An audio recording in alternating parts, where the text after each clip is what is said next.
Alright guys, welcome back. How are you doing? It's been a little while since we posted, but we've got this awesome Repulsor Executioner on the desk today that we've undercoated. I'm going to start layering some colours on. So look forward to that and I hope you enjoy.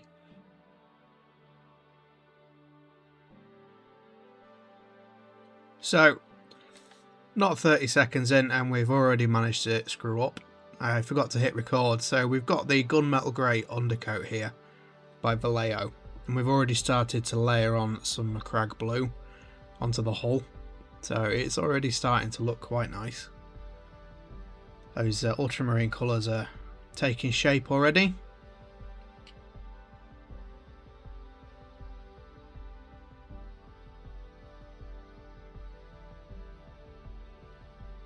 If you saw the Shock Jump Dragster video, you remember that I was struggling for paintbrushes. We've rectified that now. Got a nice big tank brush from Army Painter on the go. It's really helping matters.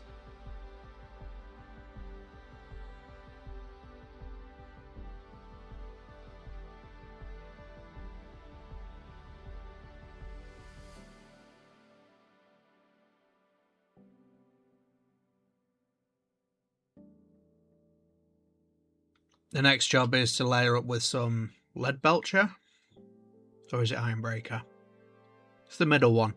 I get mixed up which is the brighter colour, but it's obviously we've got gunmetal, so we want a nice brighter colour, silver on top of that.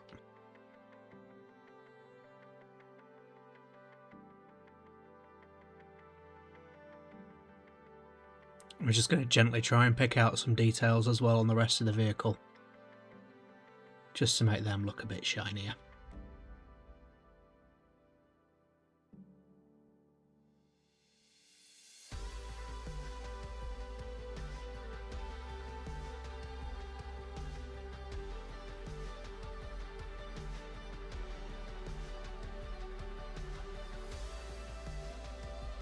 We've barely done anything and we already seem to have an Ultramarines vehicle taking shape.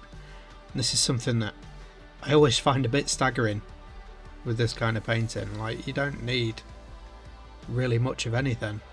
We've just done silver and blue. It's pretty awesome.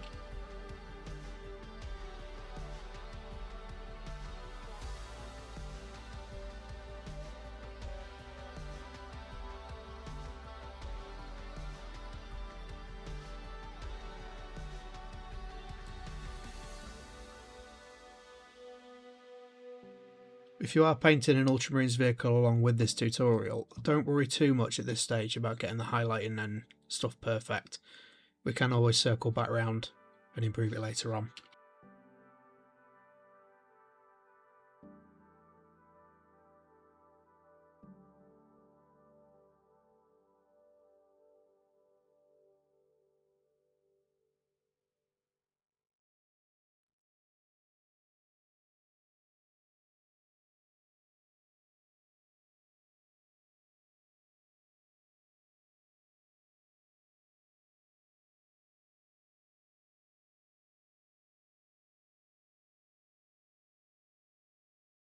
Just picking out some detail on the turret ring as well, because in my head it would be obviously not painted and it would be kind of fresh metal because it's two parts moving against each other.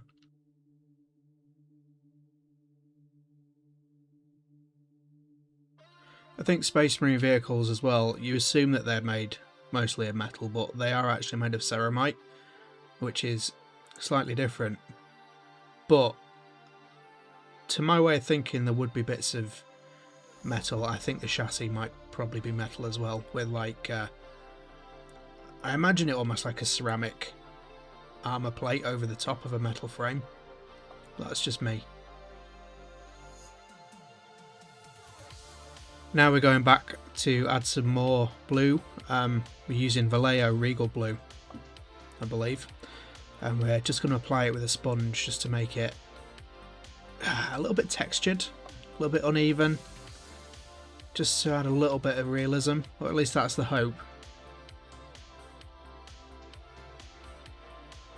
Looking at these old German and British tanks that you see in museums, they often have kind of like a patina to them. There's layers of flake paint, and just trying to replicate that a little bit, if you get me.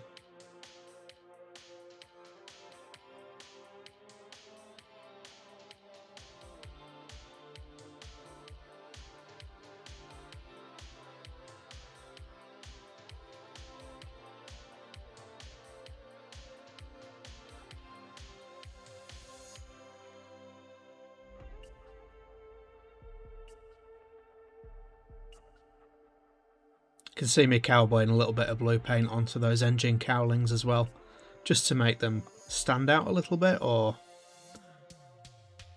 not everything needs to be silver, if that makes sense.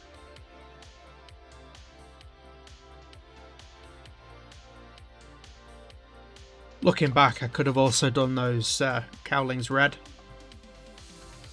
If I'd really wanted to, that would have been quite a nice look.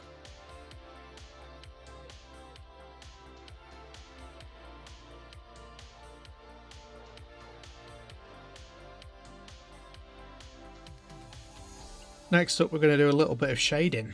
So that's Drakenhof Nightshade is ideal for this. Just gets in the crevices, makes everything look a little bit more shadowy, and just everything pops. The details, the recesses are darker, and then we do some edge highlighting over the top on the bits that stick out.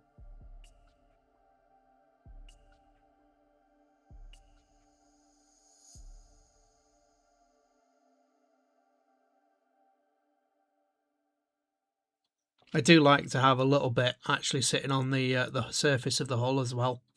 It's not just a skill issue, although that is an element of it, but it just you wind up with like a sort of a deeper, darker shade in the recess, and then like a little bit of almost like an oily texture. It's not required. It's probably an element of copium there, to be honest. It is a bit of a skill issue, but I enjoy the look, so it's fine.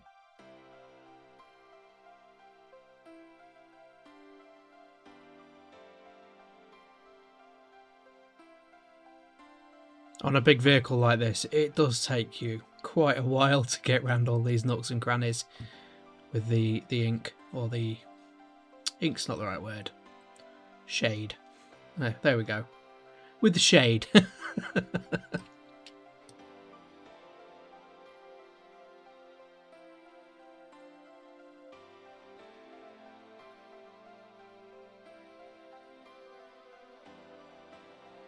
I think in a lot of ways as well, it's like we made loads of progress when we went with the silver and then the blue. And now we're starting to do the more time consuming bits. It's like a curve. It takes you longer to get less of a benefit from it, but it's just taking it as far as you can that's practical, I think. For the kind of painting that I do, you've got to get it to the point where it's finished. That's an achievement.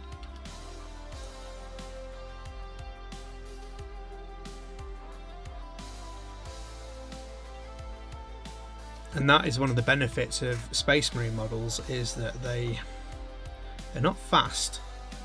They're not as quick as things like Necrons, Grey Knights, what have you, that you just paint them silver, but you can get them to the point where they are finished.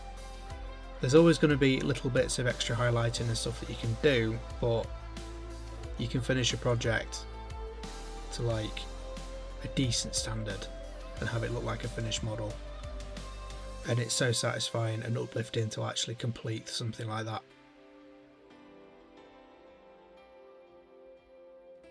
And that's speaking as somebody who does have mental health issues, and it just really helped to actually go from start to finish on something, rather than starting something over and over again and never quite getting there, if that makes sense. You probably know what I'm trying to say.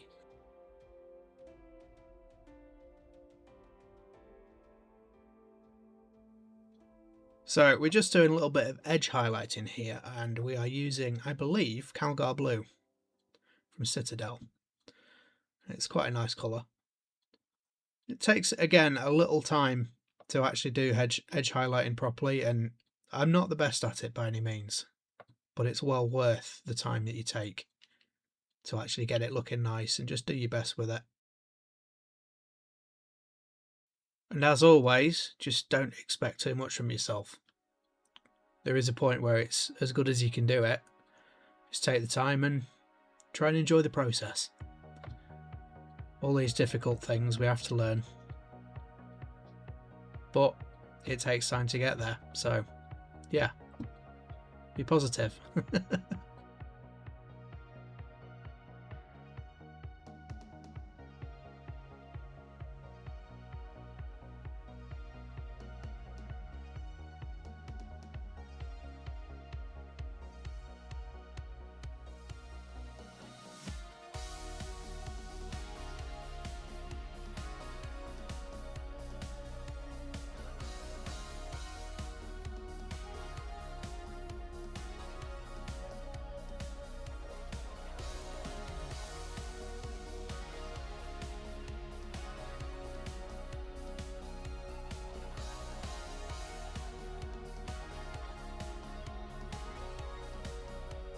So you guys have probably figured this out already, but I'm doing my recording, like the voice section, after the fact, and I did actually realise that halfway through the video I could speed up the footage, just to make it, I don't know, you can get more in less time. And I'm not sure if we're quite there yet, but let me know what you think, if you can tell the difference, because I'm interested to see if it's of benefit for the videos or not. Just let me know in the comments, yeah? On a related note, the music that you're listening to through this video is by Alex Jones and Xander Jones. There's quite a few different tracks that I use. They're all in the YouTube library for free. I don't have to credit them, but I think they did a banging job with this music, and the fact that it's available for free, yeah, it's fantastic. So hope you guys enjoyed.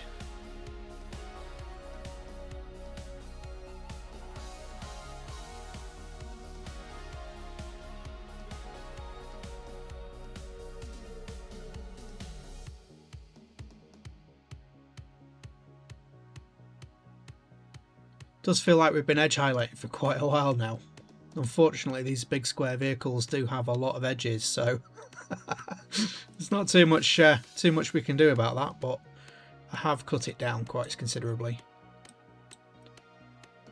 I noticed there's another couple of bits there that I've done that don't seem to have been in the footage either. There's like coppery colours on the repulsor pads, and then we've got the Imperial Eagle, and then we've got both of the gun housings. I've done red.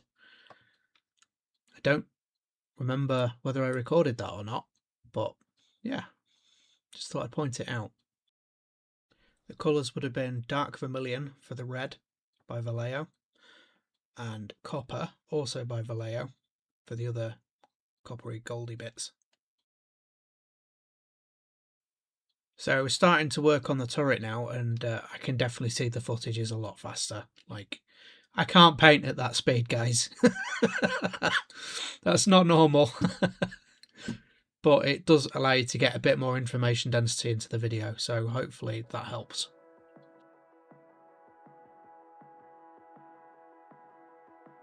The video did itself wind up being quite long. It was longer than I thought it was going to be. So I dread to think how long it would have been had I not sped the footage up. So you can get a better feel now for kind of how I did the silver. This is again gunmetal grey. It's exactly what we did on the hull, but obviously we missed that out at the beginning. So my bad. Back onto layering up with Macragge blue. The reason we did silver underneath is just to kind of, if you've ever painted a model and then taken a photo of it and then been like, my painting's rubbish, I just find it helps because it looks like it's metal underneath. You get a good coverage of the silver, and it just stops it looking quite so awful in photos. Again, another skill issue, but it's a thing that I find happens quite a lot, especially with me, ADHD and concentration and just all that rubbish. I miss bits quite frequently, so that's why we do it this way. And rather than getting better at doing the thing, it's often easier to kind of build a structure to deal with it and manage the results rather than actually improving the skill. Story of my life.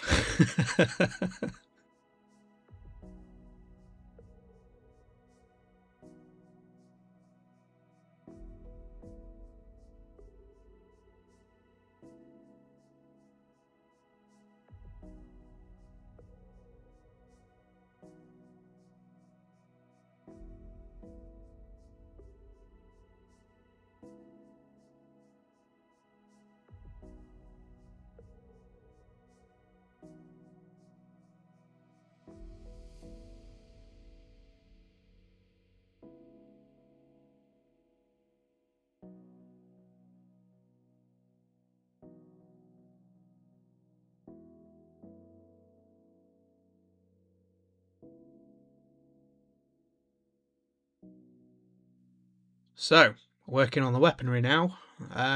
We're painting it red, and it was either Vallejo Dark Vermilion or Games Workshop Mephiston Red, and I can't remember which one it was. Pretty sure it was Vallejo's Dark Vermilion. So, just pick one you like.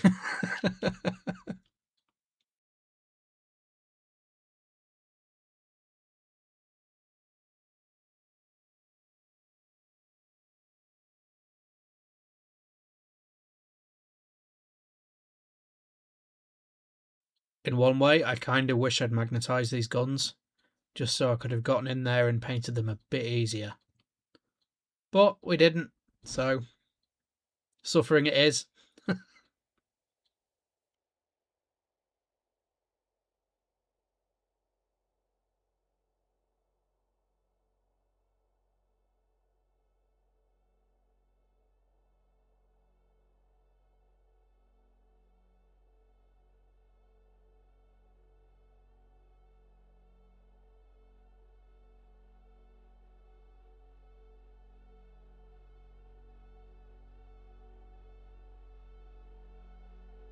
It's good to allow some of these recesses to remain dark as well, with these plasma weapons especially. I think they look really cool. If you can't necessarily see the inner workings in full detail, you do have the glowy bits to do though. And now we're going to pick out some of the more silvery sections like the pintle mounted heavy stubber and all that good stuff. And we are using Iron Breaker for the lighter silver over the gunmetal grey. So yeah, ignore what I said earlier about Lead Belcher. I'm pretty sure it's Iron Breaker. Straight back in with Vallejo Regal Blue like we did on the hull, just to get it looking nice and like an actual vehicle, I hope.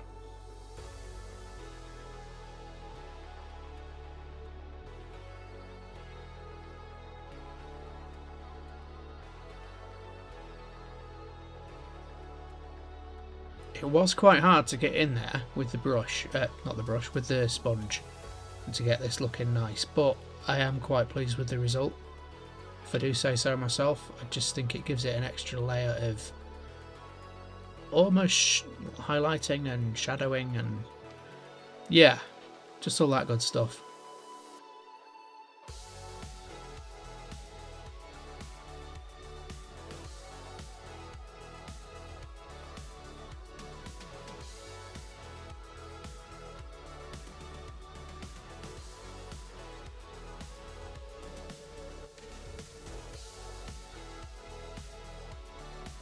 I had to go and look this paint up because I couldn't remember what it was, but it's Yellow Olive by Vallejo. I'm just using it to do the sort of the plasma acceleration chamber, like the glowy bit.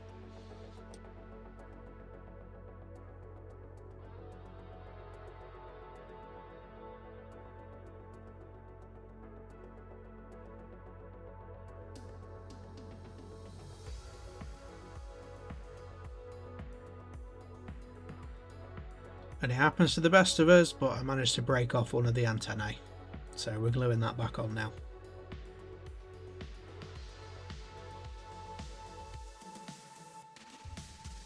Back in with some edge highlighting. Decided to go with Nuln Oil for this one because I couldn't lay my hands on my bottle of Drakenhof Nightshade. Yeah, this prompted me to repack my entire paint box, so it is what it is. It still looks good. And I say I'm doing edge highlighting, I'm not. I'm being daft. I'm doing shading.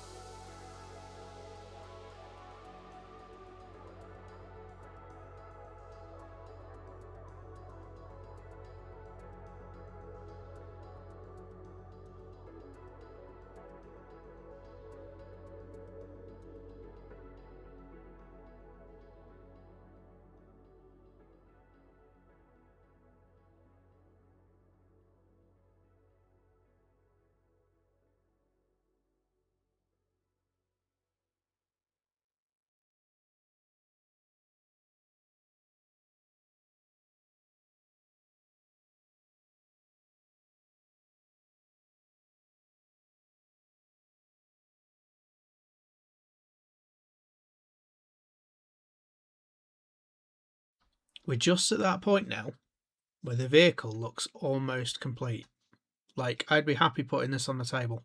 There are still some smudges and stuff I can see that are like on the repulsion plates. We need to go back over them and do them silver again. But yeah, pretty happy with that. Think there might be some edge highlighting to do on the turret though.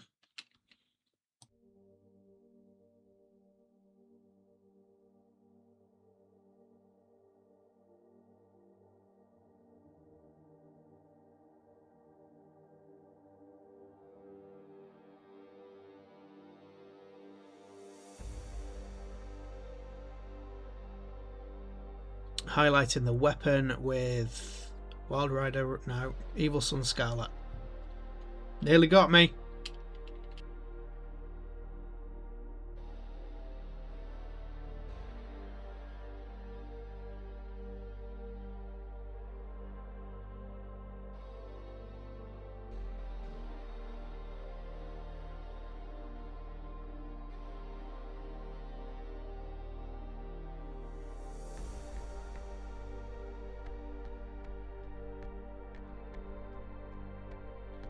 You know what I was saying about when you point a camera at something that you're really proud of? Well, here's a case in point. We probably don't want that dark area, if possible. We've got some bits on the top of the turret lock as well that we've missed. And probably a few bits in there, yeah, just behind the door.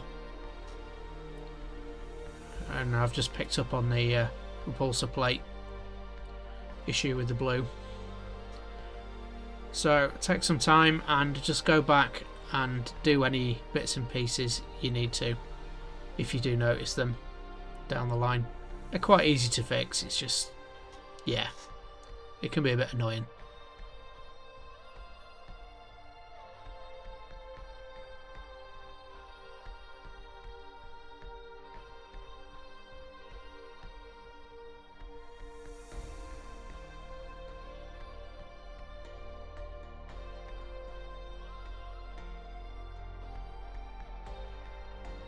And back to edge highlighting again, this time the red bits with Wild Rider Red.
Okay, so we're going to attempt to put some decals on this thing.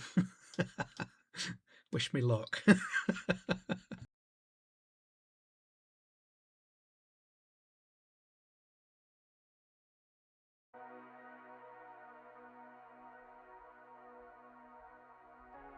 As with anything miniature related, just try and take your time with this if you are following along or doing something similar. It really helps, I find, to get the front and the back of the transfer wet, and don't try and move it until it's ready. Ideally, you just want to slide it off the piece of paper that it's on straight onto the hull or onto the model.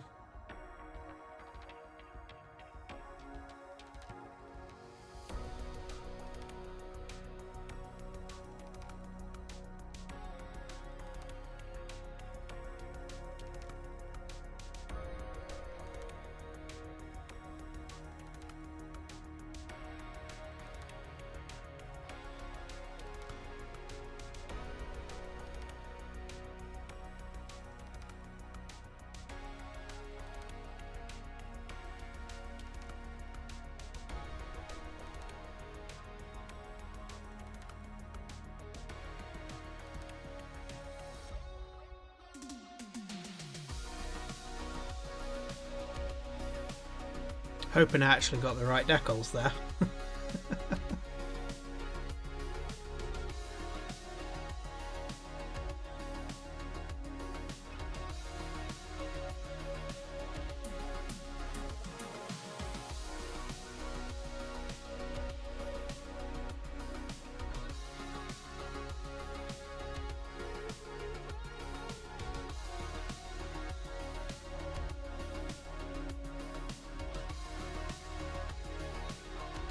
I love this little Gladius decal. I think it's so McCrag, and it's perfect for Ultramarines.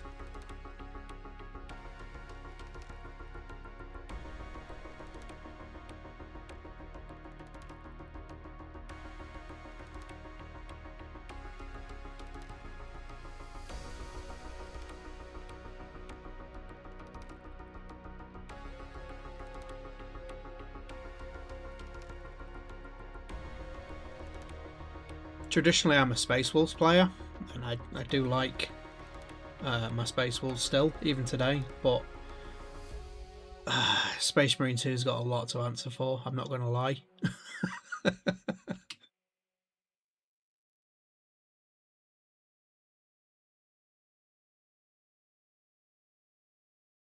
With your decals and stuff, it's quite helpful to go back and just add some chipping with a little bit of the paint of whatever colour you're using, just to make them a little bit more believable and make it look like they're rubbing off and wearing out. And because this vehicle is going to be on patrol or whatever, it's not going to have access to painting facilities 24/7, you know.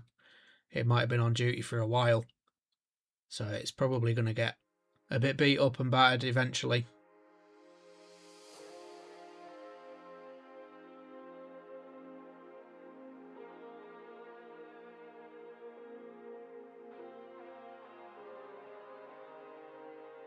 Had I engaged my brain, I would have probably have used a sponge.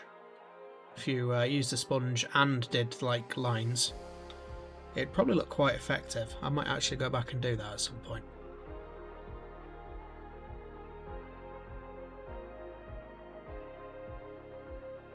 Another pro tip with these decals: watch where you're putting your fingers.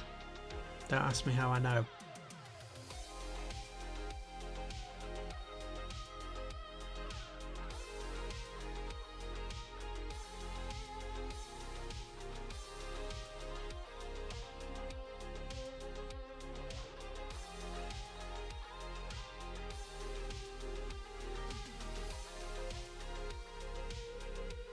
So I do sometimes still use water to thin down my paints, but I'll often use glaze medium now.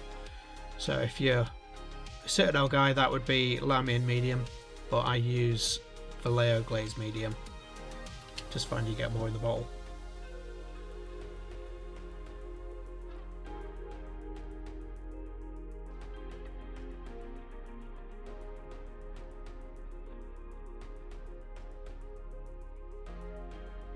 Back in with some edge highlighting using Calgar Blue on the turret.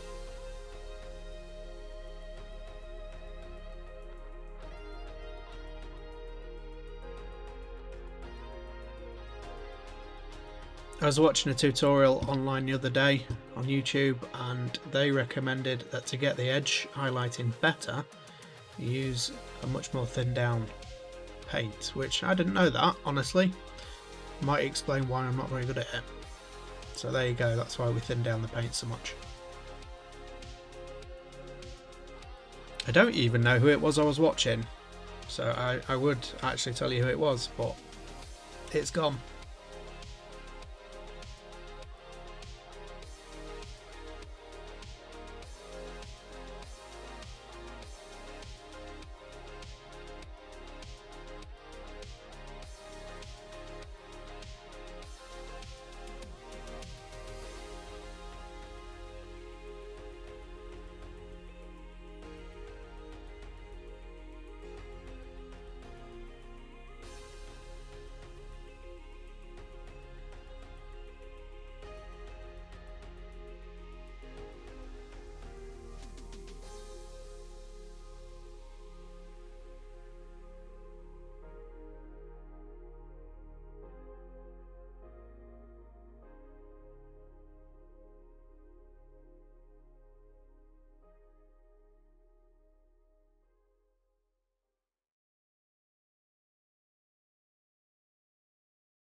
I am quite happy with this. This turret's turned out really well, and yeah, it's popping now.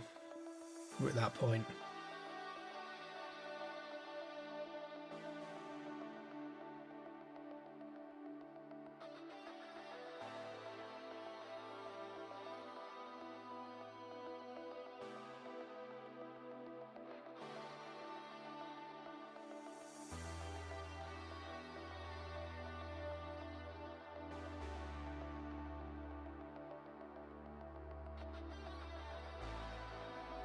Just going to use some neolac oxide to make it look like verdigris is happening on the coppery parts of the repulsor plates.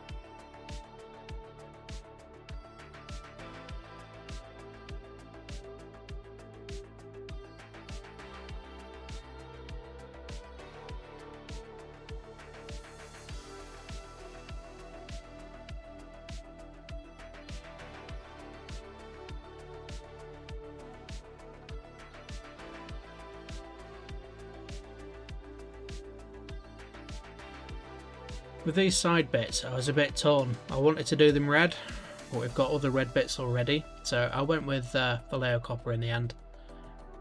Hopefully it looks nice.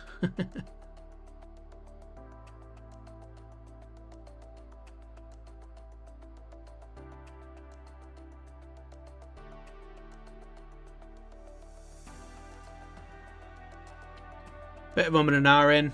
Decided to go with red for these little bits here on this Gatling cannon. So that's Vallejo Dark Vermilion again.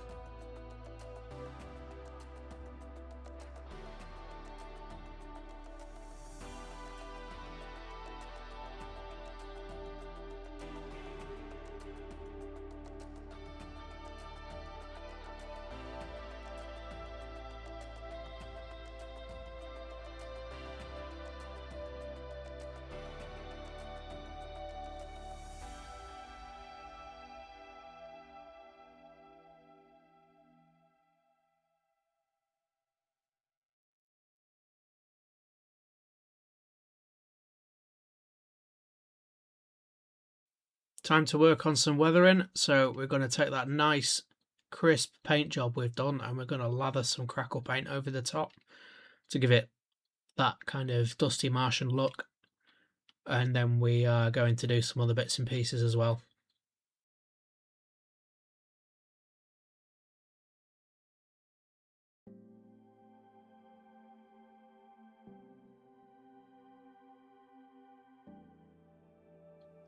I tried to use a mixture of brushing and sponging and just dry brushing as well with this to make it look more dusty and more like a thin layer. I think we did get some crackles in the end, but it didn't dry particularly well. It's not thick enough.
Another technical paint now, we're using the Martian Iron Crust, is it?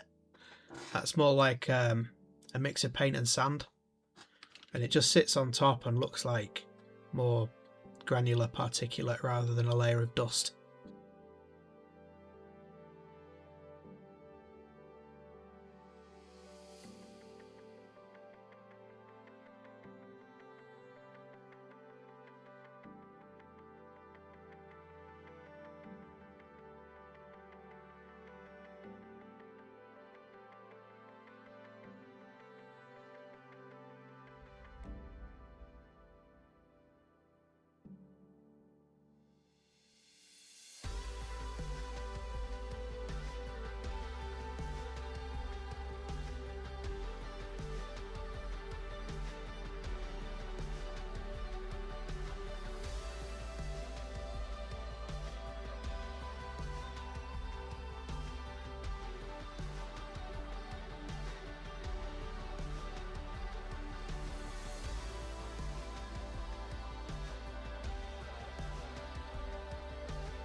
So there we have it. That is my take on the Space Marine Repulsor Executioner with my own Martian flair.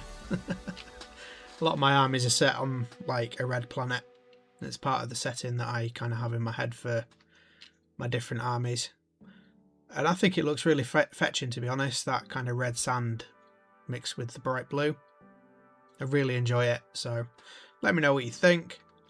And if you enjoyed it, leave me a comment, and I'll see you in the next one. Bye.